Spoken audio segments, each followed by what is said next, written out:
Yoza na ngambu ya. Nga pena ndeza bona golo pena. Te, na banandeni oza pas fali. Oh. Chanter la imba na bien te. Tikolo babo. Na yebsa. BG man. Yo yebsa. Omoni makabuna on na internet yango. Aleki faire na yemba. Ozuneti faire akena ba chanter mériter akena ba chorale. Ya ba orchestre. Donc eza à peu près niveau o eza ki héritier l'exception niveau ya capacité ya chant o ya kenamo. Si on a un niveau, on a autant de fali, on fali na autant de nani. Oh, ils habitent logo. Il y a des choses où ils ont qui vieux foyer baraké. Bilo musuta ngoko la pe fort tika. Mon net ya wana ezaki na ilunga, ils ont vraiment propreté. Na milieu oyo komi nango o lelo azongi député provincial na kuna na kananga. Donc a postulé qui mais national ndé simba kité. Il y a des choses où ils les lois prétendent de temps sous le gouvernement au ministre. Mais tant qu'on commis kolaki saka futilité na yoko kota na ba polémique moko ya ba guerre na ba star lo ba faire et choses à la propreté. Les lois ba kotia ba koluka ki ba tia au ministre de la culture. Ministre de la culture ba kotia yo ozana ranking na ba musicien. Il y a des choses bilo wana nyonso zo compter na kati. Les lois peso totali azo linga comme gouverneur azala vice gouverneur.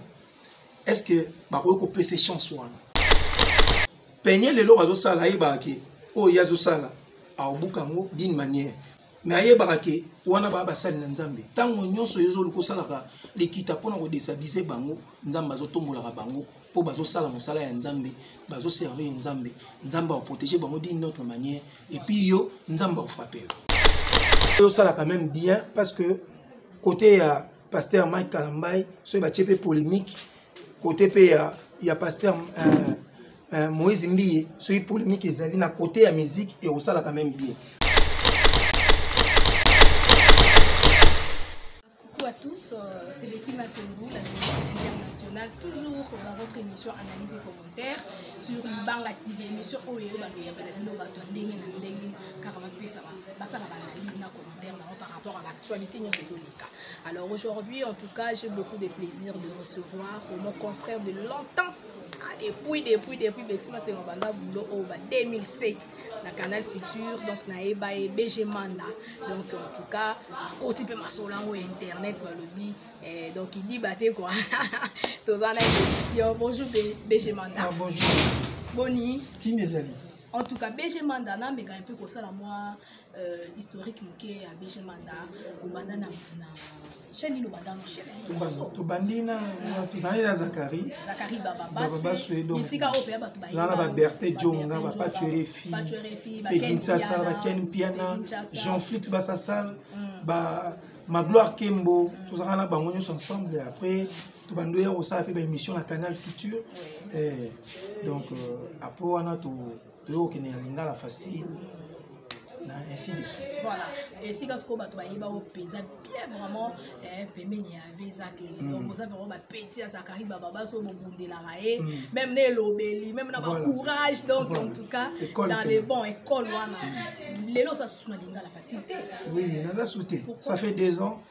C'est qui problème mourir dans la Moussala, donc ils ont un cadre Moussala. Voilà. Na commentaire je ne savais pas qu'il y avait un camarade de Zakari.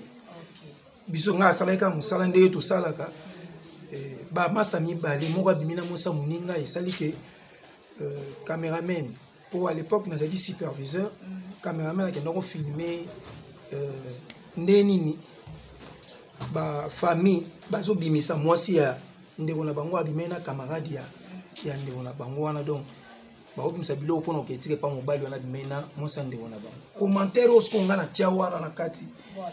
Et na tumbaka tellement makasi sala que mutu wana zaka lisé pourtant etambo na réseaux sociaux et comment que pas naie alaki lisé pas naie atindela ki directement Zakari zaki na poto Zakari bando tuna po e bimai lo wande ki Zakari muta tindinga na sala commentaire wana en commentaire wana pe na sala ki eza parce que na yokaki son ya non son ya voix pena non petit caméraman ou a filmaki asolaga na oba bimena mwasi na ye o voice wana ezaki ndeye ke bakuta ko sola na Zakle ndeta ngana okanga diseke yenda za camarade Zakle o wana photo tumba donc kende na sens wana. Voilà mais je ne savais pas que baromi balé bazaki et le quoi moto wana funda biso na parquet et ça là que zakara biki po paiement po ezanga moto ezanga na gogo po tozaka ba superviseur apemisa biso que le quoi moto wana fundi biso na parquet tant situation de boleka tozonga musala et ça là bina ki ba 6 mois quand on a moni ndenge wana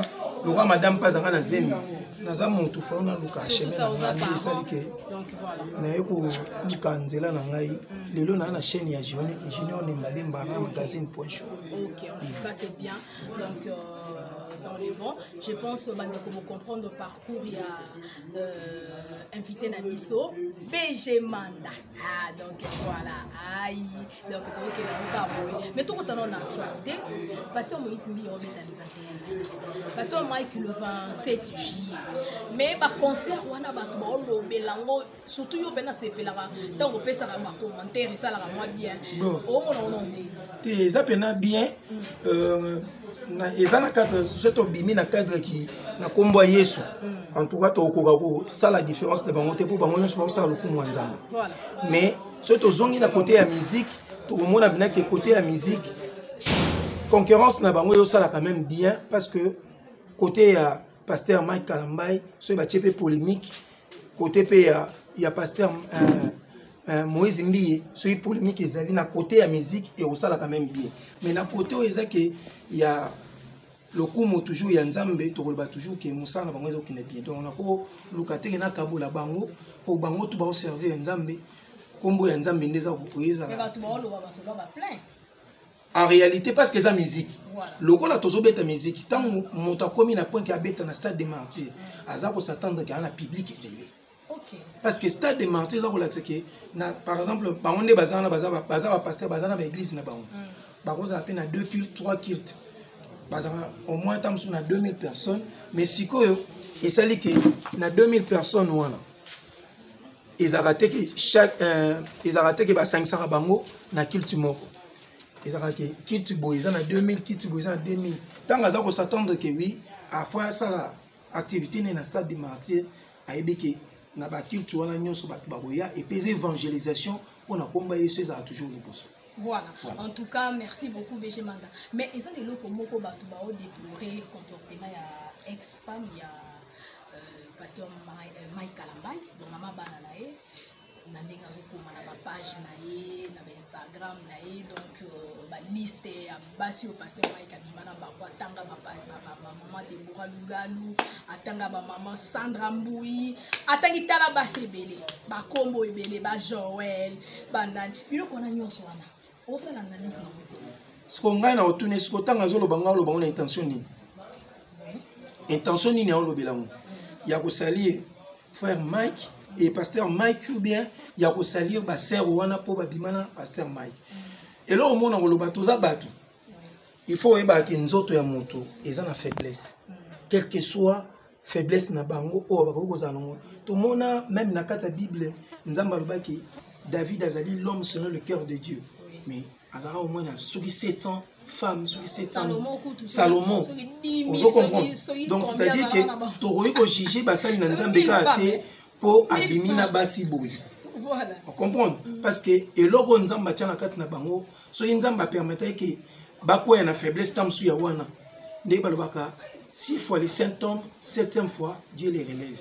Donc thème sous payer sa réputation ba ça non eza question ba fidèle na bango eza moto a remona que oui eza mabe eza na biso to ba paye mais na mwana aza mwana nzamba dit que oui aza moto akoko kweya pelobi akotelema 6 fois les symptômes 7e fois Dieu les relève. Donc ngana zo mona ngweza normal mais peigner le lo azo sala yeba ke o yazo sala a obukango d'une manière parce que ya liboso tanga kabwana ki na mobile na ye te o mona ke nzoka Afrique en tarabato ya ba drogue ba tendenge na ndenge ti ba vidéo na ye obima ni ba sala ba rapport eza ko engager toujours ye mais ayebaka ke wana ba basali na nzambe tango nyonso yezo luko salaka likita pona ko destabiliser bango nzamba zo tombola bango pour bazo sala mosala ya nzambe bazo servir nzambe nzamba va protéger bango d'une autre manière et puis yo nzamba va frapper voilà nzamba zo limisa ka pe mabe na bango voilà na ba kata ba intimité bazala na ngona nzambe donc yo zala raté donc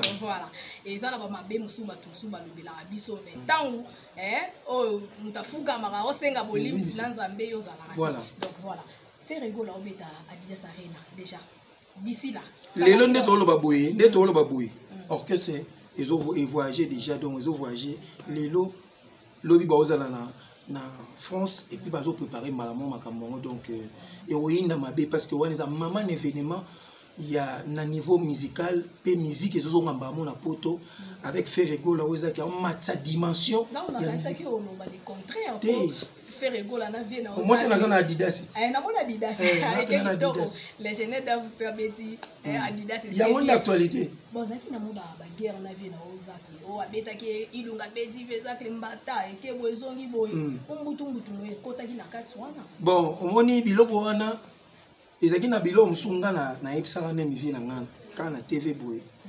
que il y a des choses biloko musu faut ko éviter ngo na milieu oyo komi nango o lelo azongi député provincial na kuna na kananga donc a postulé qui mais national ne simba kité il y a des choses pour ezaki lelo zo prétendre tant sous na gouvernement bacha ministre mais tant au komi kolakisaka futilité na yoko kota na ba polémique moko ya ba guerre na ba star lo ba faire et choses à la propreté lelo ba kotia ba koluka ki bacha ministre ya culture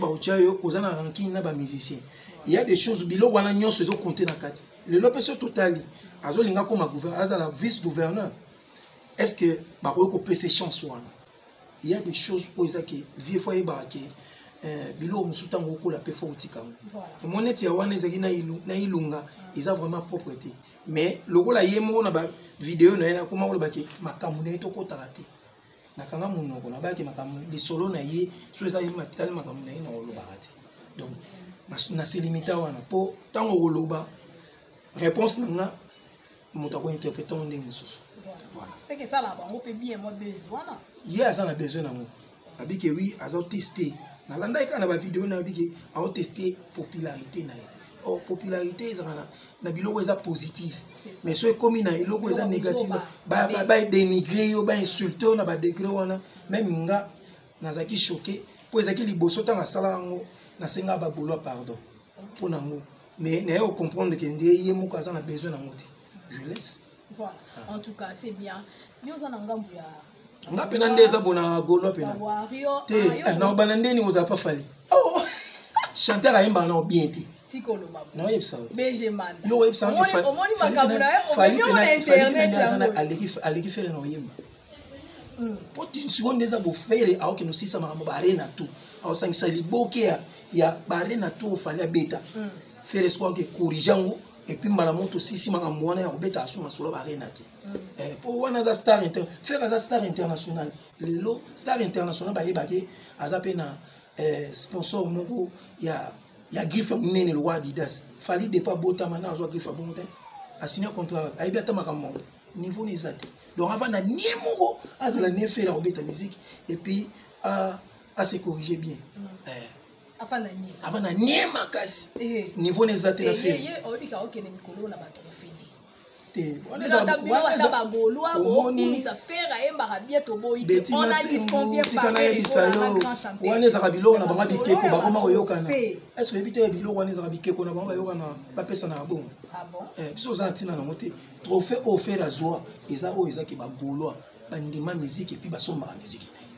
c'est ça le plus important. Autrefois, par rapport à la musique, ils ont déjà dans la Gauloise, la musique. Autrefois, les boussons à moi. Chemin de la voix. Sous un album, héritier de Gato à Tembe. Merci na artiste Ozaki Lelo à qui na ba dimension en musique parce que on a conseillé na ba artiste Moussou qui bolanda artiste na le roi héritier à qui na technicité ya musique na niveau ba choral. Mon nga yemeli sonnet nzembo de la République a yembi choral loko la king kessel mené. Donc ça lit quand même bien pour faire il y a qu'est-ce qu'on a niveau ya ba interprétation ba chanteur neti nzembo ayimba nalobaki nakolela lisusu te o bayimba na JDT on comprend donc ozwi neti faire ake na bachanteur mérité ake na bachoral ya baorchestre donc eza à peu près niveau oyo ezaki héritier na biso niveau ya capacité ya chant oyo ake nango siko na baniveau wana kotanga fali te ofali na otangi neti na nini oyo eza biloko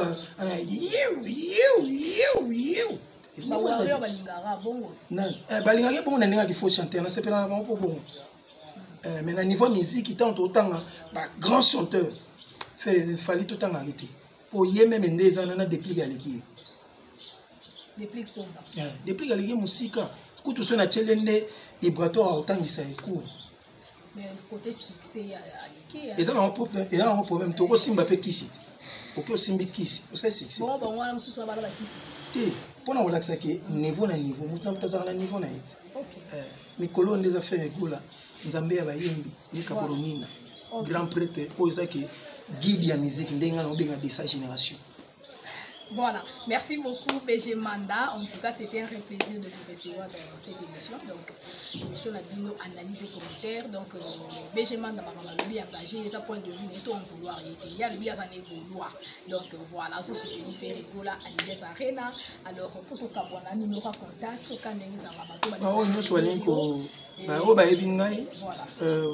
Numéro plus 243 99 66 88 930 aux sur WhatsApp. Config longa te po onga na opesa okolongo la bilamba. Na profiter na pesa mbote na le boss junior ngimbi véritablement na longue. Nema kabolo bi config ngate po. Yo opesa ni. Hein? Réponse na opesa okolongo la bilamba. C'est-à-dire numéro na plus 243 99 66 88 930 aux onga moko même sur WhatsApp to sur la kitoko. Na pesi mbote na Jean-Flix Bassasal basanda na tel na pesi mbote na Elvis Alomba depuis Dallas na pesi mbote Jérémy Yoka le potier Mike Mwamba maître Junior Rela na pesi mbote place aux Aliba tout pour na BG Manda Jos Bafola monter na maman Flore maman Claudine Massaka on est ensemble Igat Zemanga depuis Dallas na pesi mbote. Aïe, en tout cas, merci beaucoup, nous sommes à la fin. Alors, d'ici là, portez-vous bien et on se retrouve à la prochaine. Au revoir. Bye.